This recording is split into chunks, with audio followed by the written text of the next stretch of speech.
Today is Thursday, April 11th. We're talking about everything from the FBI spying and Brexit to Disney's newest video service, plus Walgreens healthcare and a new human species.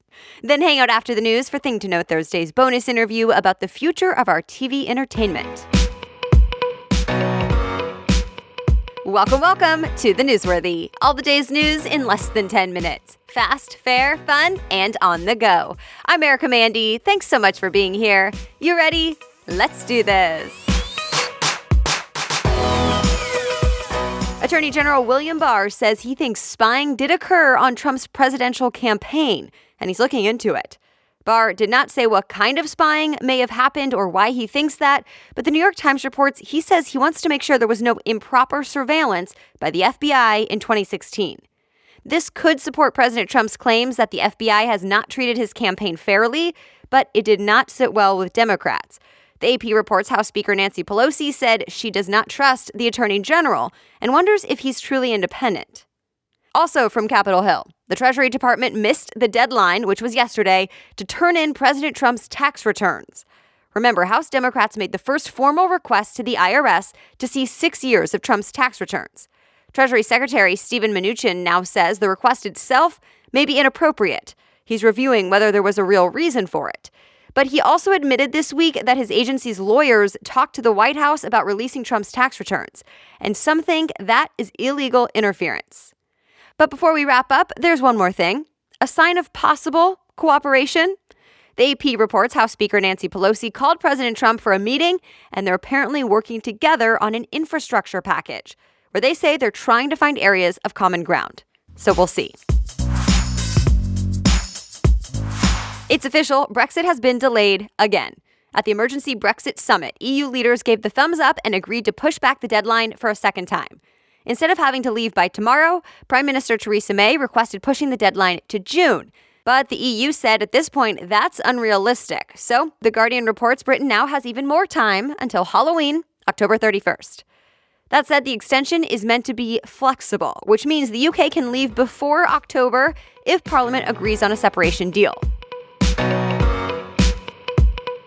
It's a big day for Disney, and it means we can expect to learn more about its new video streaming service called Disney+. The Wall Street Journal reports Disney will give a major presentation about the new service to investors today, and already this week, the company announced some of the shows you can expect to see on the new platform.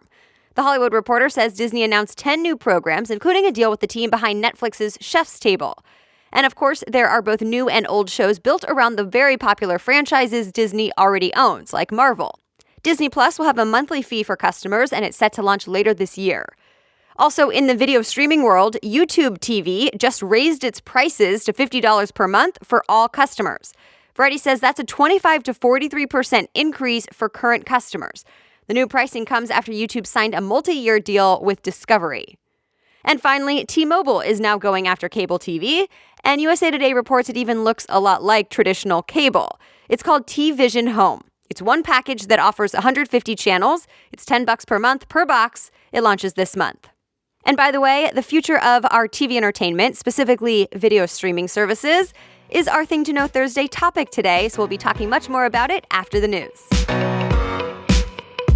Walgreens is taking its healthcare offerings to the next level. The company already has walk-in clinics and pharmacies, but now Forbes says Walgreens is partnering with Village MD to open up some primary care clinics. For now, Walgreens is only opening 5 clinics in Houston, Texas. They'll be called Village Medical at Walgreens. But if all goes well, more could open up around the country. And rival company CVS already launched its own primary health care in Houston earlier this year. Those are called Health Hubs. All right, we have much more news ahead, but first, thank you to our sponsor today, Care of. Care of is a subscription service that makes it easy to get vitamins and now natural protein powders personalized just for you and delivered straight to your door. Care of makes it so much easier to know which vitamins and supplements you should be taking, and it helps you stick to a healthy routine to feel your best. And because you get the box sent right to your door with personalized daily packs, it's really convenient and great for people like us who are really busy and always on the go. All it takes to get started is an easy, fun online quiz. It takes about 5 minutes.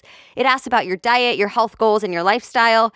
And then you get personal, scientifically backed recommendations for vitamins, natural protein powders made with organic ingredients, and more. I was impressed. I really liked the results of the quiz and that they explain the science behind each recommendation. And now you can get 50% off your first Care of order. So just go to takecareof.com and enter Newsworthy50. That's takecareof.com and enter the code Newsworthy50 to get 50% off your first Care of order. Now back to the news. Well, this shocked a lot of people. Magic Johnson suddenly quit. Johnson is the Los Angeles Lakers president of basketball operations, but before the final Lakers game on Tuesday, he said he was stepping down. ABC News reports he didn't tell the team's owner or manager about his decision first. He announced it in front of reporters. Johnson says he wants a simpler life and wants to go back to who he was before he took that job. The Lakers say Magic will always, quote, be not only a Lakers icon, but our family. Amazon employees are pushing the company to do more to combat climate change. CNBC reports 3,500 workers wrote a letter to their bosses calling for a complete end to the use of fossil fuels. They want Amazon to cut its ties with the oil and gas industry. And remember Amazon's Shipment Zero promise? The company wants 50% of its shipments to have a zero net carbon footprint by 2030. Well, employees say the company doesn't have a timetable or a plan to actually reach that goal. In a statement, Amazon said it plans to reveal its company-level carbon footprint and related goals and programs later this year. Speaking of Amazon, the company now says it may start accepting cash at its automated convenience stores called Amazon Go. CNBC reports people were complaining about the cash-free business, saying it discriminates against lower-income shoppers who may have less access to debit and credit cards. So Amazon plans to start taking cash. This will be a big change for the company. The stores were built to be both cash-free and cashier-free. Customers just scan their phones, get what they need, and leave without checking out. Amazon hasn't said when it'll make the change, but a spokesperson did say you'll eventually be able to check out, pay with cash, and then get your change. Right now, 10 Amazon Go stores are open in the U.S. An update for you now. As expected, scientists did release the first ever picture of a black hole. It shows a bright red ring with a dark middle spot. The Verge says the black hole is at the center of a huge galaxy about 55 million light years away from Earth. Along with the historic picture, scientists also published 6 papers on the black hole, which helped confirm, again, Albert Einstein's theory of general relativity. More than 200 researchers worked on this, but still the project director said black holes are the most mysterious objects in the universe. Well, this is also being called a remarkable discovery. Researchers say they found evidence of a previously unknown human species. Reuters cites a new study where scientists say they found fossilized teeth and bones in a cave in the Philippines that looked to be from at least 3 different individuals. They were apparently able to walk upright, but still had feet shaped to climb, and they were 3 feet tall. One expert explained it saying, evolution creates mosaics of traits. They're believed to have lived more than 50,000 years ago. And that's it for the main news today, but it's now time for Thing to Know Thursday, where a different expert explains a different thing to know only on Thursdays after the news. This week, we're talking about what's happening with on-demand streaming video or video subscriptions, including which companies, like Disney, are jumping in and how this might affect you watching at home. My guest today is considered to be the voice of the industry for streaming media technology and content because he's been quoted in more than 1,000 news stories by nearly every major media outlet over the past 20 years. He's an avid blogger, author, and analyst, and I actually did this interview with him in person at the streaming summit that he puts on with all the major players at the National Association of Broadcasters convention in Las Vegas. So here's my conversation with Dan Rayburn. Dan, thanks so much for coming on The Newsworthy. I appreciate it. This year feels like a really pivotal moment for streaming video and video subscriptions because we see so many companies coming into the space. So before we get into how this is going to affect the viewers at home, why are companies starting their own and not just partnering up with each other? Because it's not cheap to have original content and big stars. Well, first, thanks for having me. I appreciate coming and talking about a topic I obviously love. I eat, sleep, and breathe video, and it's been amazing to watch what's happened with the industry over the last 23 years. And what a lot of consumers don't know is, while they think streaming is really kind of just getting big now, it's been around a long time. But the good news is we now have the technology and we have the platforms to make delivering video with great quality to consumers easy to do. And that's all consumers care about is great quality video. So your question really is, why are they going direct to consumer? And the reason is they want to own the relationship with the consumer. They don't want what we call an aggregator. So think of when Apple came to the market with iTunes. Consumers no longer knew record labels. They knew iTunes, but Apple actually wasn't producing the music. They were just aggregating it. So when it came to video, Disney wants to go direct. Warner Media, which is owned by AT&T, they want to go direct. HBO wants to go direct.